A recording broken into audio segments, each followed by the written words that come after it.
Hi friends, మరొక మంచి వీడియోతో మీ ముందుకు వచ్చాను. నా మార్నింగ్ డీటాక్సిఫికేషన్ డ్రింక్ వీడియో అయితే ఈరోజు మీకు షేర్ చేస్తాను. ఈరోజు నేను తీసుకుంటున్నాను టర్మరిక్ రూట్. ఇది చూడడానికి మనకు అల్లంలాగైతే ఉంటుంది. అండ్ మనం అల్లంని ఎలాగైతే పీల్ ఆఫ్ చేసుకుంటామో అలాగే పీల్ ఆఫ్ చేసేసుకొని నేను పీసెస్ లాగా కట్ చేసుకొని పెట్టుకున్నాను. ముందుగా స్టవ్ మీద ఒక బౌల్ పెట్టేసుకొని అందులో వాటర్ పోసుకొని నేను కట్ చేసుకున్న పీసెస్ అయితే ఇందులోకి వేసేసుకున్నాను. ఇది మరిగేంత వరకు మనమైతే వెయిట్ చేయాలి, అంటే కలర్ చేంజ్ అయ్యేంత వరకు. అండ్ ఈ రూట్ టర్మరిక్ వల్ల మనకు చాలా హెల్త్ బెనిఫిట్స్ అయితే ఉంటాయి.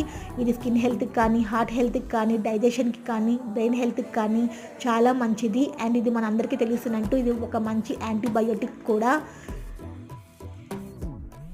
అండ్ ఇలాంటి మరిన్ని హెల్తీ రెసిపీస్ కోసం మన ఛానల్ని సబ్స్క్రైబ్ చేసుకోండి. Bye friends.